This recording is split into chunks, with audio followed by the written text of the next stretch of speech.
Hi, I'm Traveling John, and I'm going to travel and sketch. Join me on the adventure. In our last adventure, we traveled west to Sacramento from Auburn. Then we traveled through the California Central Valley and turned back east up the foothills and mountains of the Sierra Nevada to Yosemite. In this vlog, we will drive up from Yosemite Valley floor to enjoy the view at Glacier Point. The sun is just beginning to set, and it's beautiful up here. It's very peaceful. And what I'm going to be doing is a sketch of Half Dome that I did from this very spot about a decade ago. And it was an ink line sketch. I liked it very much. I'm going to do it again, maybe with a little bit different flavor to it. So Half Dome is right over there. It's hard to see again because of the strong sun on it. But again, the sun is fully on it, so it'll make for a good sketch. Thanks for joining me again on this travel and sketch adventure in Yosemite. About a decade ago, I spent about 3 months in Yosemite working on the valley floor as a shuttle bus driver. I met a lot of wonderful people from all over the world, and also I was able to work with some great people on the valley floor. And during that time, I saw Yosemite go from the summertime into the autumn. And I also saw the falls very full down to the point where the falls were, again, very empty. And in this travel and sketch adventure, we're going to concentrate on Half Dome.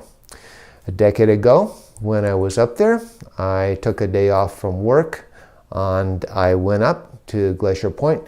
And Glacier Point is right on the edge, or a cliff, looking down on Yosemite Valley. It's about 3,200 feet above the valley floor. So it commands a terrific view of both the valley down below and Half Dome, Yosemite Falls, Vernal Falls, Nevada Falls, and all the in-between. It's a wonderful place to go visit, and I would encourage anybody that goes to Yosemite to make sure they go to Glacier Point. I'm going to be doing an ink line sketch of Half Dome, and that's the next process in this video. Here's a canvas and the pencil line sketch, just so I have some guide. And starting out slowly, I'm going to start going fast. Here we go. And of course the reason I'm going fast is because you don't want to watch me going really slow doing this illustration. That would take way too long. There you see the edge of Half Dome, and I'm sketching in the trees along the side of Half Dome.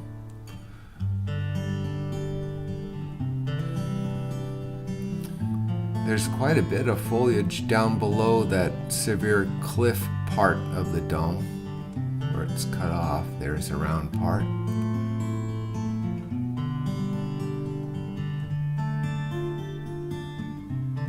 My sons and I have had the great experience of climbing up the back of Half Dome. It's pretty steep in itself, and you have to use cables, and they have wooden steps you can step on, but you need to hold on to the cables because it's so steep. It's a wonderful experience if you have the chance to do that. Once you get up to the top, there's no fence to look over, though. You've got to be pretty courageous to look over that side. It's very steep.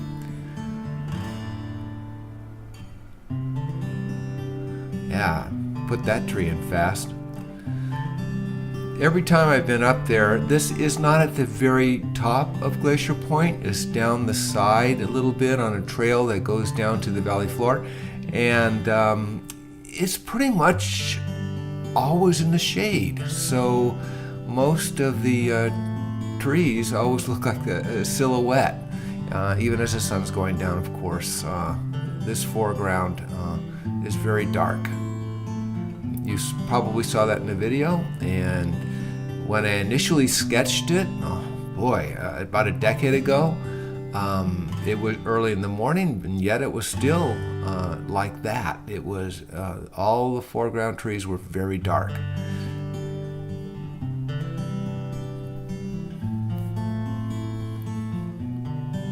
Now I'm putting in one dead tree. It's amazing between the two sketches how tall these trees have grown from the last time I sketched it. I'm using a wide ink line brush there. I just wanted to really put those rocks and that ground in roughly. It's just a style I like. It gives it more spontaneous a feeling. It gives it more organic a feeling. I like that.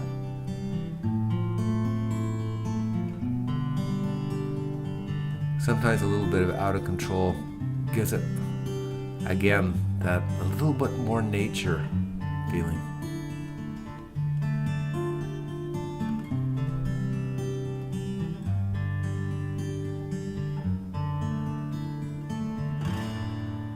There's on the left, that's near North Dome. North Dome isn't in the picture here, it's over to the left a little bit more than what the sketch is.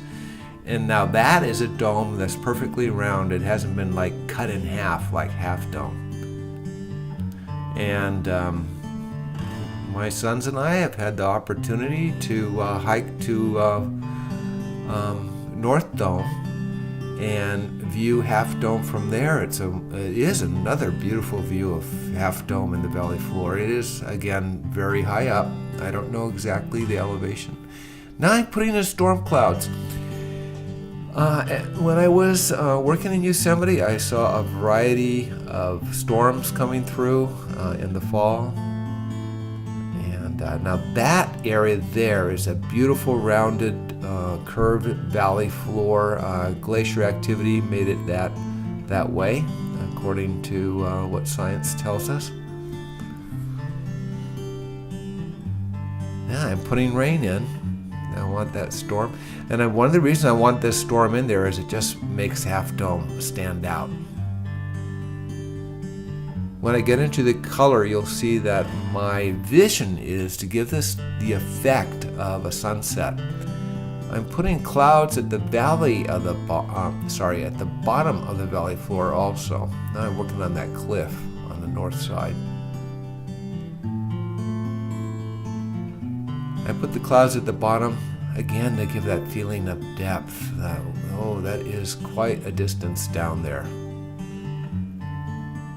to the valley floor. And I've seen clouds just like that hug along the bottom of the valley.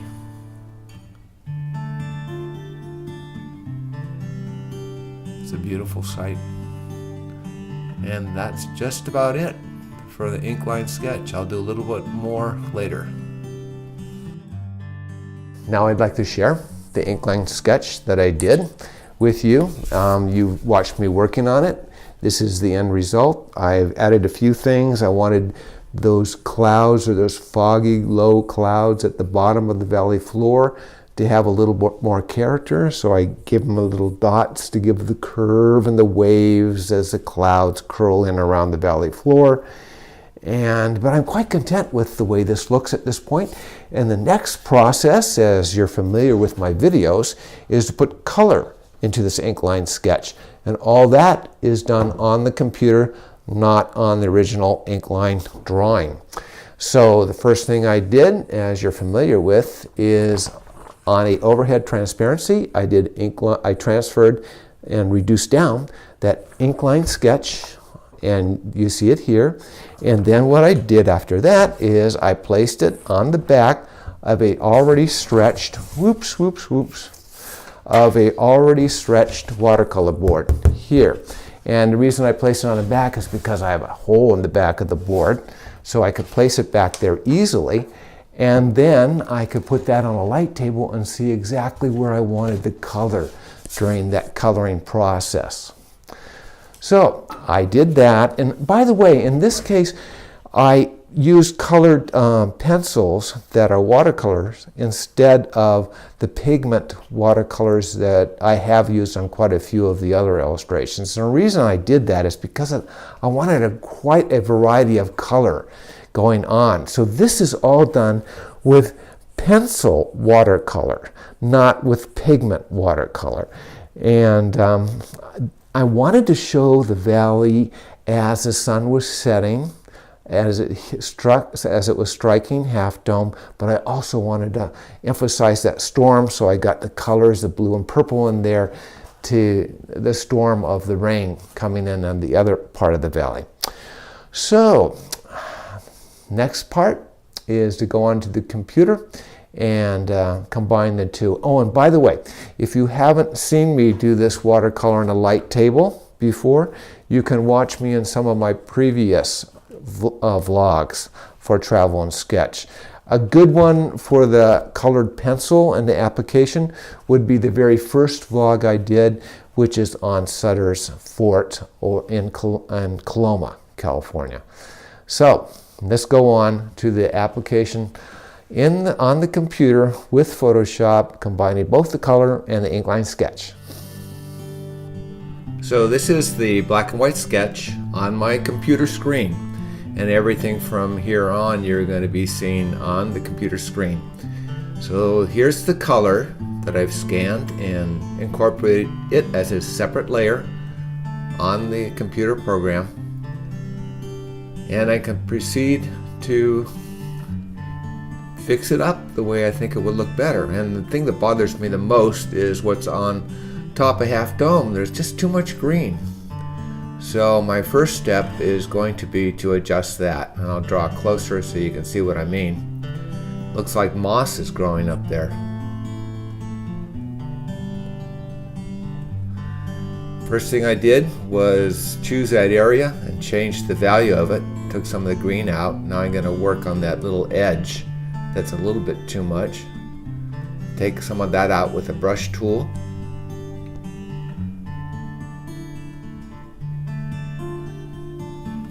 That's closer to what I'm hoping for. I'm still going to fix it up a little bit.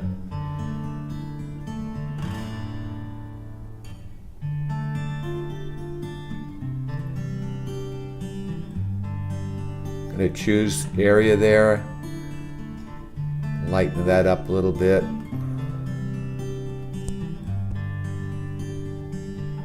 Take down the value again. There we go. That's getting closer to what I'm hoping for. I may work some more on it.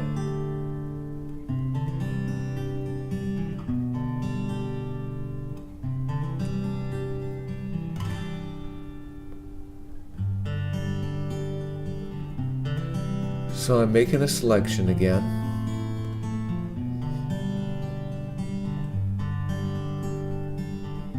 Gonna make a new layer.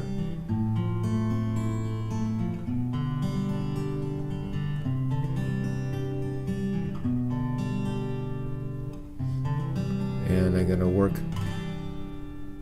going to take the screen back so you can see what I'm doing.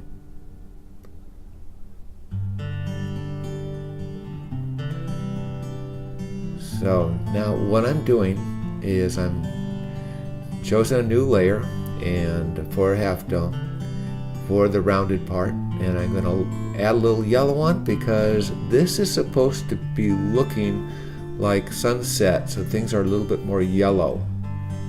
And from the perspective of making this sketch, the sun is setting behind me.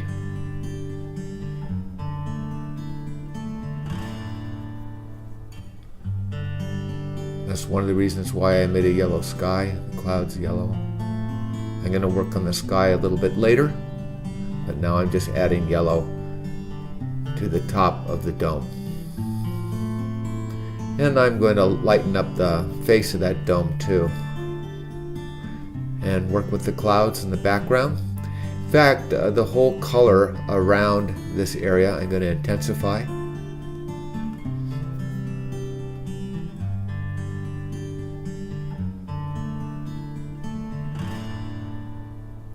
So I've made another layer, and I copied it and intensified it by multiplying it. Now I'm going to lighten up the inside part because that's too much color, but I like the intensity, especially down below near the trees. So I'm going to keep that. I'm going to use my brush tool, and actually on that layer that's multiplied, I'm going to take the color out of it by adding white. See, now I'm taking the color out where I don't want that much color.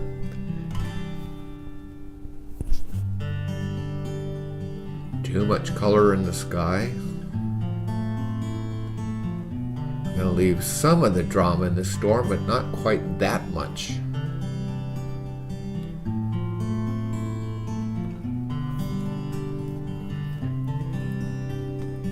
By the way, as I work on this illustration, I'm not going to explain to you every single step I take, but just the major ones.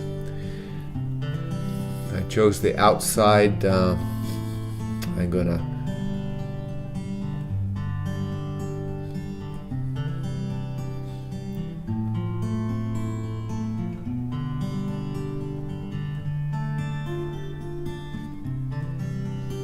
the watercolor on the bottom layer, it's to be solid white on the outside, and I want to preserve that. So anything I do in the way of coloration, I have to make sure that outside area always stays white. I don't want color out there. I want to just keep the color in that image area only. So as I go through this, every once in a while I have to pick the outside edge. Now I'm adding a little color there on a separate layer again. I'm going to work back and forth with that color. I want to add color to the actual storm clouds so they're not just black line.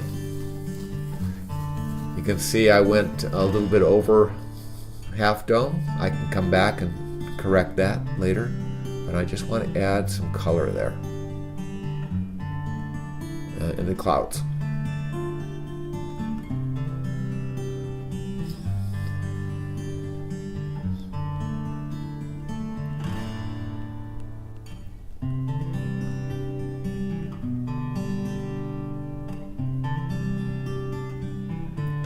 That'll of course help Half Dome pop out from the background.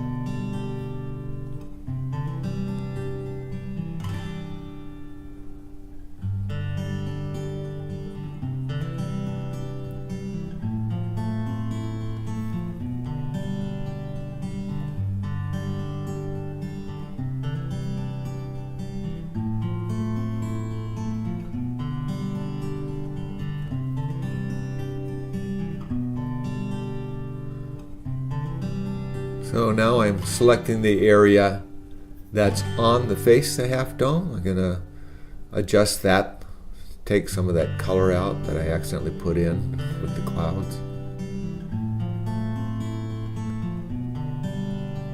And now I took the color out of the top of Half Dome.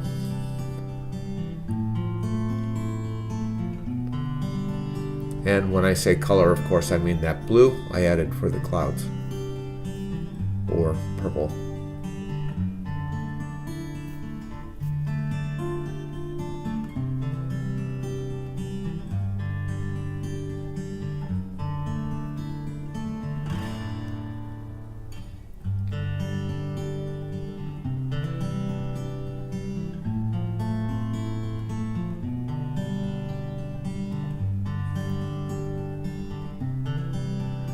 Now what I want to do is I want to put some color green on the tree area. So I made another layer. I'm going to draw close so you can see what I'm doing. And I'm going to color in the tree and foliage that is here and there on underneath the cliff of Half Dome. You can see it to the right of the cliff. You can see it to the left. I'm coloring it in now with a forest green, a solid. And again, this is on a layer, and it's on the layer is on multiply. It's not on solid, so that it blends in. sort of like a transparency.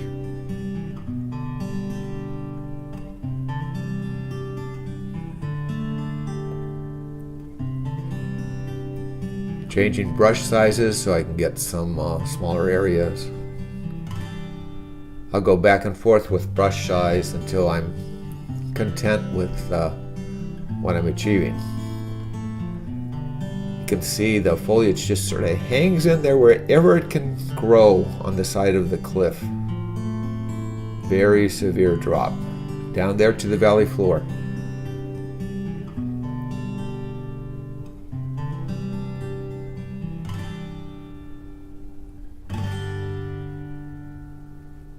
Up to the right too, next to the face of Half Dome.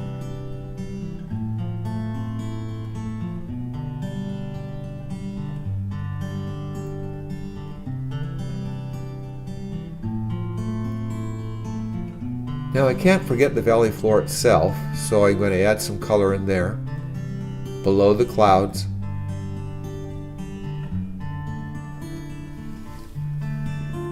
The mist and clouds that form on the valley floor are really beautiful.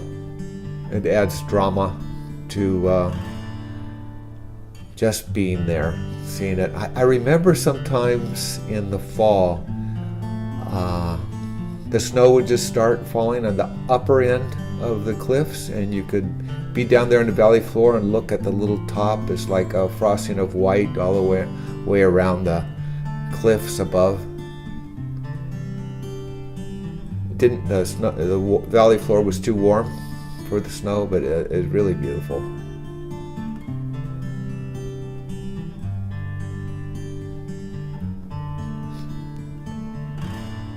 And get that glacier formed valley area, get some green in there on the foliage, forest.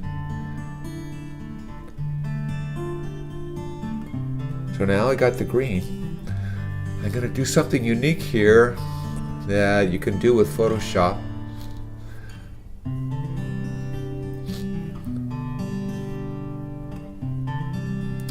I'm going to use what's called a filter to create an effect on that green of the trees. So what the filter does is it's called pixelate and pointillize. I believe that's what it's called. I may have that wrong.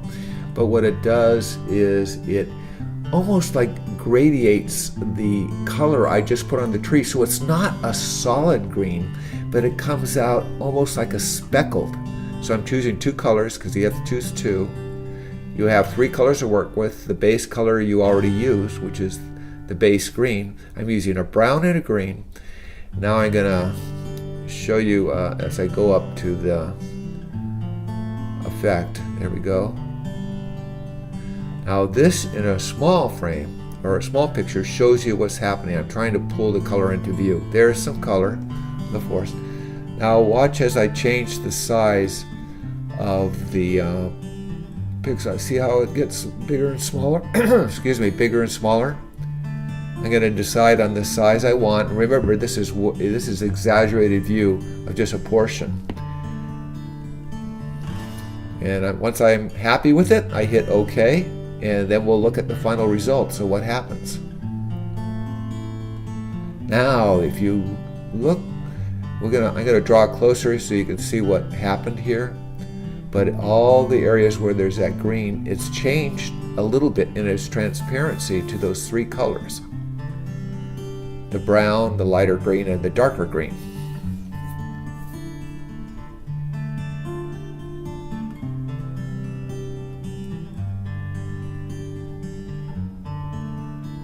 It gives it a more natural effect,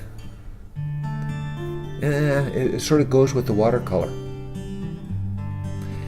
Now that's way too maroon in that area where the valley floor is with the rain coming down.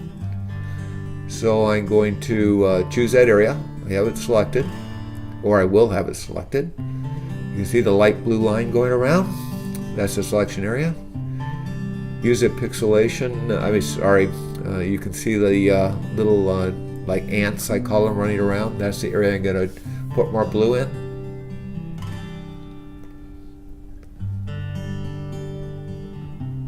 choose a blue, and I got to use a multiply brush, very light. Yeah, there we go. Get some nice blue, cool blue as the rain is coming down the valley floor and up into the clouds a little bit.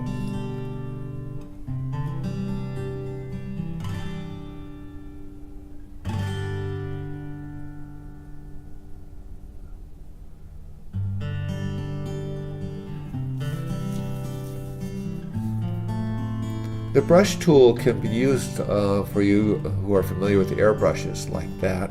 Okay, so now I'm going to work on the sky.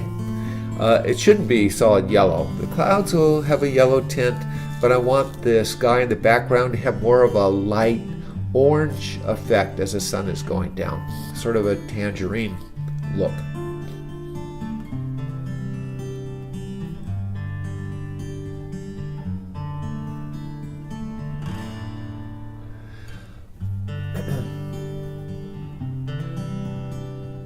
Okay, so now I'm going to work in, excuse me, now I'm going to work in that area. Get the brush just the way I want it. I want a nice, soft effect.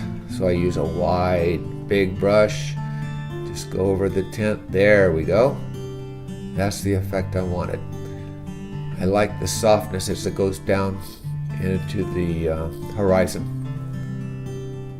Now I have some some orange up in the white area surrounding the image I don't want. So once again, I will go down to the base, use the magic wand to select that area, go up to the layer that I have the orange tint on, and I simply take it out of the background by deleting it.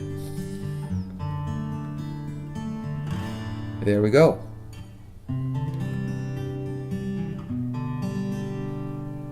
Well, it's time for show and tell. First of all, again, like I've done before, I'd like to show you the black and white sketch so you can compare it to the color when I show you that. And so that's the black and white, and again, I haven't put color directly on it. I've done all my color work on the computer. So here's the color piece on archival paper, which makes it great for holding on for many years to come without the paper turning yellow. And as you can see, the sky's yellow as it's a sunset over Half Dome, and the storm coming down. You can see the blues and the purples behind there, and then a little bit of blue in the bottom of the valley where the sun's not hitting right now, with the clouds down below there too, and the mist. So I'm quite pleased with that. It's dramatic, and Half Dome is definitely dramatic. And I hope you all have a chance to go to Glacier Point and see Half Dome either in sunset or any time of day. In fact, they even have a tour for stargazing up there if you can look into that. So that's the end of this travel and sketch adventure to Half Dome, but I'd like to encourage you, first of all, if you're interested in either the prints, either black and white print or the full color print on archival paper, or the original ink-line sketch on canvas, either one of these, you can go to Etsy.com and you can see that they're in my store for sale.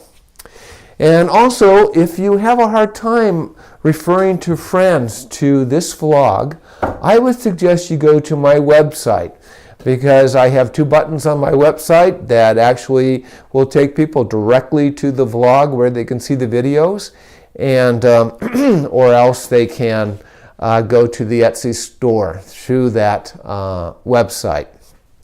If you have any problems, that's where you go to get that straightened out. And lastly, once again, I would encourage you to subscribe to this vlog. And please realize that when you subscribe, that doesn't mean there's any cost. It's totally free. It just allows you to be notified when the next vlog comes up. The next new one, that is, comes up. So thanks again for joining me on this travel and sketch adventure, and have a great day.